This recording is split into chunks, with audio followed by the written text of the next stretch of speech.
And I say, I saw them all trying to belittle a man who ironically is the best of creation. I saw them all trying to belittle a man who ironically is the best of creation. I saw them try to make a desert of a man that held enough life to make jealous an ocean. I saw two sides, and they were both oppressing him. Without reason, without form, and without reflection, I saw sides, and each side would reside in ignorance. Inside, pride took their side, refusing objection.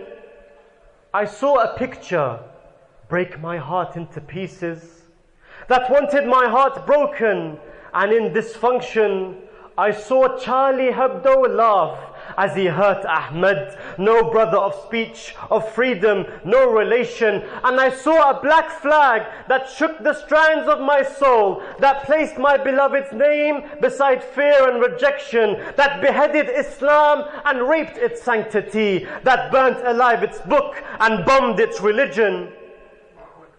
I stood and I was torn into two by the world.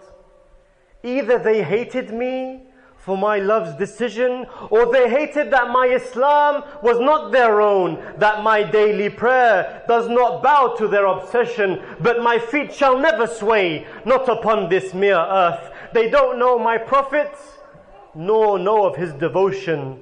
They won't profit from my Prophet. Perfect won't fit into anything drowned in its imperfection. They both say he loved war and he was thirsty for blood. They both say he loved war and was thirsty for blood, when the word peace is his Quran salutation. They both say that he toppled crosses and killed the Jews, when Badr was fought for the Jew and the Christian. They both say that he took slaves and enslaved and sold slaves, when he freed slaves after a free education. They both say that he womanized, may God forgive me. Through marriage he brought tribes into peaceful cohesion. They both say that he married a 9-year-old girl, when even history knows that that's a false narration. They both say that he was insane, bloodthirsty, evil, when he was called truthful by his opposition. They both say he was mortal, and they both say he sinned. They both say that he left faith in incompletion. They both call him things that my tongue won't let me say. They're both almost the same, with the same conception, and we all know that. There's only one Muhammad, and they both got him wrong. There's only one Muhammad, and they both got him wrong. Call it naive or call it political dissension. They both want us discord under the guise of free. Freedom is a word with a hijacked definition, so talk. Talk, speak, walk, seek, peak, flock, but don't mock my Prophet, for us to be hated, that is oppression. This is a free world and our freedom is our right. Don't kill with words and say freedom of expression. Express but don't excess to express pure hatred. Hatred leads to death.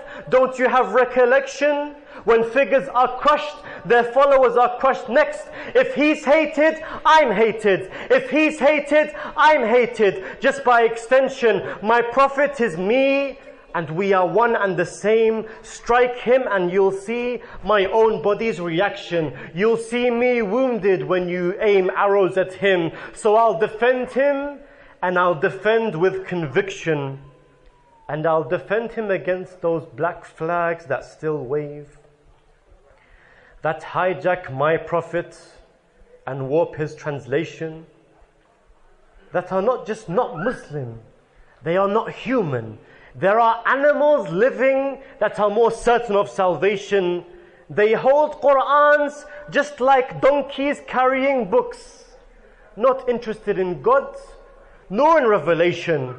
Were Muhammad alive and still by us today, they'd behead him and they'd call his Qur'an fiction. They yearn to be Muslim, yet know themselves they're not. They don't know their own fathers.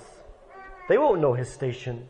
And were they at Badr or Uhud or Hunain, you would see their absence before their desertion. They don't know my Prophet. I know him very well. He would smile when met with someone's frustration. He'd call his religion nothing but etiquette. He'd bear the armor of faith against infliction. He'd put a black man on top of the house of his Lord. He'd tell criminals that you're eligible for redemption. He'd call his religion peace, begun with mercy. His first command was read. What a legislation. He's known then and now to all those who want to know.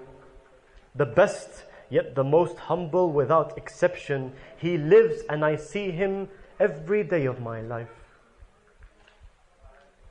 He lives and I see him every day of my life, in every good deed, in every honorable action. He is Muhammad, and yes, he is my Prophet. And his prophecy, it gave birth to a whole nation. No matter what they say or hijack of his name, their words and actions falter at his mere description. I saw them all trying to belittle a man who ironically is the best of creation. I saw them all trying to belittle a man who ironically is the best of creation. Yet when I turned my head, I saw so many more that because of him bow their heads in prostration. That because of him bow their heads in prostration. Allahumma salli ala Muhammad wa ali Muhammad.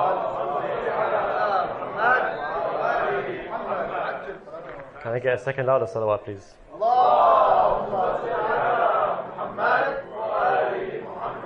Of course, we are here to celebrate the births and the many occasions that are in Rajab and beyond. And of course, the one most blessed and major occasion in the month of Rajab is the birth of Ali ibn Abi Talib alayhi salam, the commander of the faithful.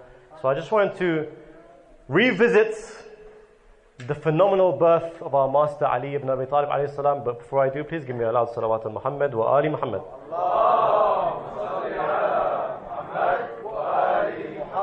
It is a story that began with someone challenged only by the best of creation.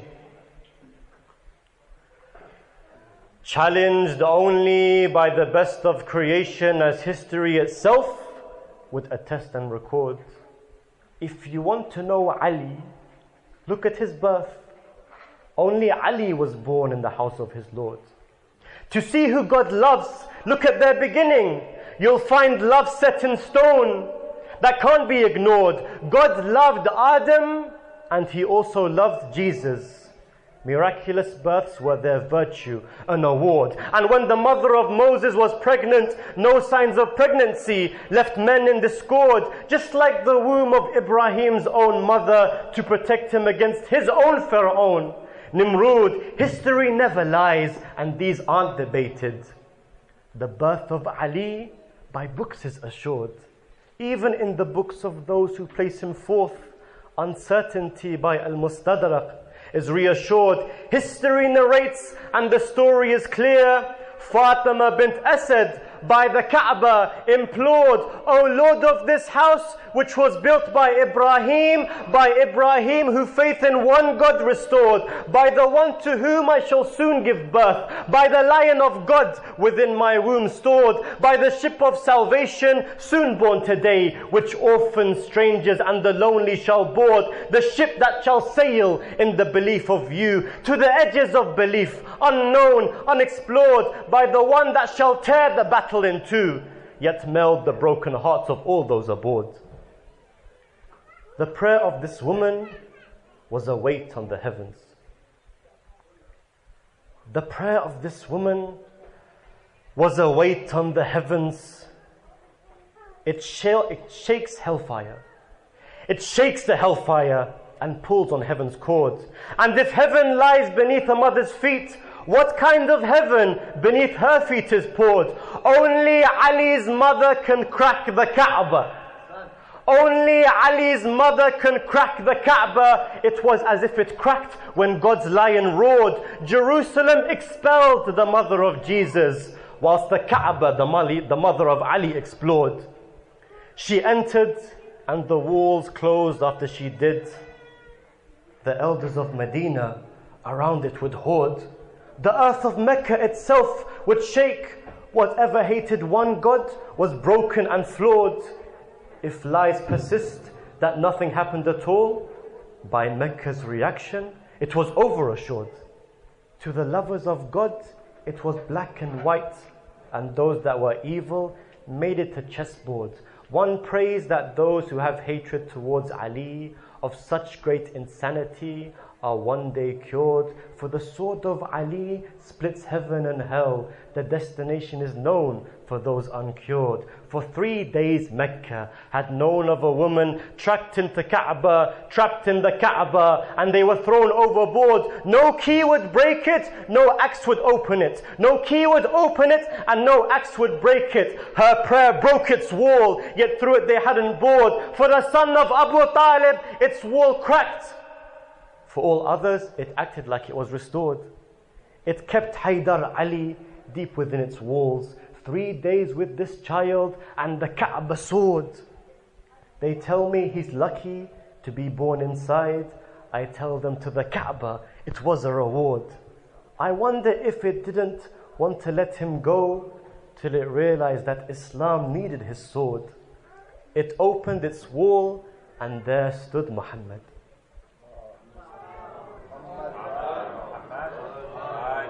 It opened its wall and there stood Muhammad, his love for this child more than all could afford. Looking in his eyes, Muhammad adored him, and the eyes of Muhammad, Ali adored. And the eyes of Muhammad, Ali adored. Thank you so much for listening. Wassalamu alaikum jami'an wa rahmatullahi wa barakatuh. Qala Muhammad wa ali Muhammad salawat.